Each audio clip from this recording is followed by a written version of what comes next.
दोस्तों नमस्ते। घरौंदा फिल्म का एक गाना है, शायद गुलजार जी ने लिखा था और जिसे भूपेंद्र और रूना लैला ने गाया था। गाने के बोल कुछ ऐसे थे, दो दीवाने शहर में, रात या दोपहर में, आबदाना ढूंढते हैं, आशियाना ढूंढते हैं। दो दीवाने शहर में, दो दीवाने इस देश में, दोपहर रात या दोपहर में, कोई कोई सुबह में, बस गालियां ढूंढते हैं और दे देते हैं गुजरातियों को। गुजरातियों को गाली देना मानो इनकी आदत हो गई है। इन दो दीवाने में से एक दीवाना महाराष्ट्र में बैठा है और वह हर किसी चीज में गुजराती शब्द लाए बिना काम ही नहीं चलता। मतलब जैसे स्वादानुसार नमक होता है खाने में, वैसे इनके लिए राजकीय स्वाद के लिए गुजराती शब्द आ जाता है।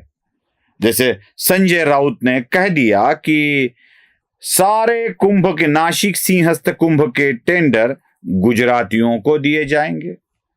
अब चलो, संजय राउत की बातों का अब क्या ही सोचना, क्या ही उसके बारे में बोलना। अरे हर किसी आवारा कुत्ते को पत्थर मारते बैठे तो हो चुका अपना सफर, तो कुछ कुत्तों को भोंकते हुए छोड़ देना चाहिए, भोंक लो कह देना चाहिए, यही सफर का मतलब होता है।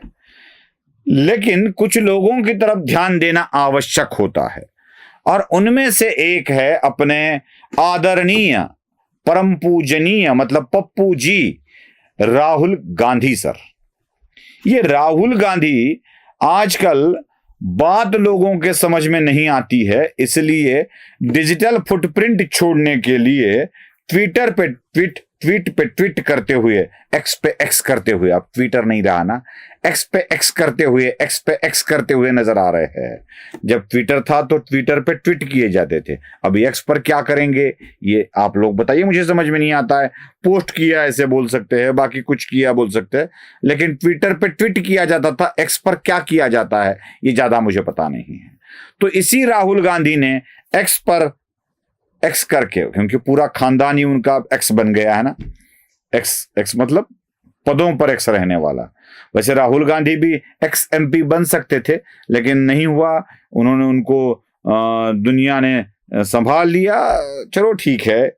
लेकिन क्या बोलते हैं उसको, भावी प्रधानमंत्री के रूप पर उनको देखा ही जाएगा।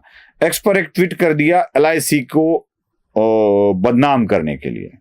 ट्वीट देख लीजिए, ट्वीट में आपको समझ में आएगा कि अदानी के कंपनी में एलआईसी ने पैसे डाल दिए, एलआईसी डूब गई, ऐसा कहा जाने लगा। बेचारी एलआईसी डूब गई, सुन सुनकर कान पक गए। वास्तविकता क्या है जरा इसको भी समझ लेना पड़ेगा। वास्तविकता क्या है? वास्तविकता यह है कि एलआईसी की इन्वेस्टमेंट की अमाउंट कितनी है यह समझ लो। अब बताया क्या जाता है कि एलआईसी ने 35,000 करोड़ रुपए अदानी के कंपनी में डाल दिए, अदानी की कंपनी के शेयर्स गिर गए, इसलिए एलआईसी डूबने की कगार पर है। कैसा है बच्चों, मैं उनको बोल रहा हूं जो उम्र 55 की और दिल बचपन का लेकर आजकल घूम रहे हैं, उनको बच्चों ही बोलना पड़ता है। हमारे यहां एक कहानी बताई जाती थी और वो कहानी ये थी कि एक खरगोश जंगल के अंदर बैठा था। अचानक एक पीपल का पत्ता, बड़ा सा पत्ता, उसके शरीर पर आकर पड़ गया। जैसे ही पत्ता उसके ऊपर गिर गया, उसको कुछ समझ में नहीं आया। उसने अपने आप को संभाला और उसे लगा कि शायद ऊपरी आसमान ही उसके ऊपर गिर गया है। चिल्लाते हुए भाग रहा था, आसमां गिर गया। छोटे छोटे प्राणी यह सुनकर आसमां गिर गया, आकाश गिर गया, यह बोलते हुए जंगल में दौड़ने लगे। अब चींटी, चूहे, खरगोश, यह प्राणी जब दौड़ने लगे तो बड़े बड़ों को लगा कि गिर गया गिर गया। फिर कुत्ते, लोमड़ी यह भागने लगे। इन बड़े बड़े प्राणियों को भागते देख और बड़े प्राणी भी डर गए। और उसमें से एक हाथी ने पूछा कि भाई क्या हुआ, क्यों दौड़ रहे हो? तो बोले आसमां गिर गया, आकाश गिर गया। और जब आकाश गिरने की बात आती है तो हाथी बोला कहाँ है?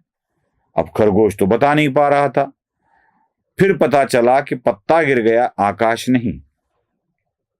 इसी तरह राहुल गांधी भी एक्स पर एक्स करके एक ही बात बोल रहे हैं कि LIC डूब गई। 35,000 करोड़ का आंकड़ा सुनकर सर चकरा जाता है और लगता है कि सच में LIC डूब जाएगी। लेकिन एक बात बता दूं कि LIC के पास इन्वेस्ट करने की अमाउंट को भी समझ लीजिए। 40 लाख करोड़ रुपए है LIC के पास। उसमें से 1% अमाउंट LIC ने अदानी की कंपनी में लगाई है, 35,000 करोड़ रुपए। बाकी कंपनियों में भी है। 1% अमाउंट अदानी की कंपनी में है और अदानी नहीं डूबा है।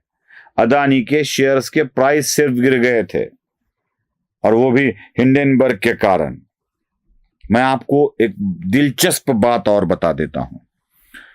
2022 से पहले LIC के मुनाफे की बात हम करते हैं। 4,043 करोड़ रुपए, 4043 करोड़ रुपए का मुनाफा 2022 में LIC ने कमाया था। फिर 2023 में यह मुनाफा इतना बढ़ा कि 36,397 करोड़ रुपए का मुनाफा LIC ने 2023 में कमाया। अब यह अमाउंट अदानी की कंपनी में इन्वेस्ट की है, उतनी अमाउंट है मुनाफे वाली। इन्वेस्टमेंट का अमाउंट तो अलग है, मुनाफे वाली। अब कर भी, मतलब अदानी की कंपनी में इतने पैसे डालकर भी LIC डूबी नहीं है। 2024-25 में LIC को हुए मुनाफा हाल ही में सामने आया, जिसका वीडियो भी हमने बनाया था। वो अमाउंट है 40,916 करोड़ रुपए, मतलब 35,000 रुपए। 1% अमाउंट जो पूरे इन्वेस्टमेंट की 1% है, उतनी डालकर भी LIC लॉस में नहीं है। 40,916 करोड़ रुपए मुनाफा कमाती है। अदानी ने डुबा दिया, यह बात कहने वाले जरा 5 पब्लिक सेक्टर के कंपनियों के आंकड़े देख ले, जिसमें मुनाफे की बात की जाती है।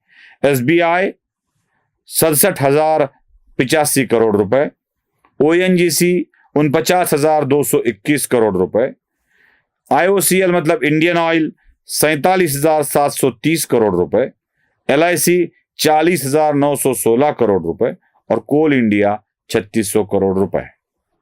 अब इन्हीं आंकड़ों को देखकर हमें क्या लगता है?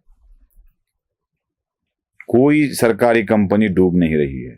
बस 2 दीवाने शहर में घूम रहे हैं और आकाश गिरने की बात कर रहे हैं।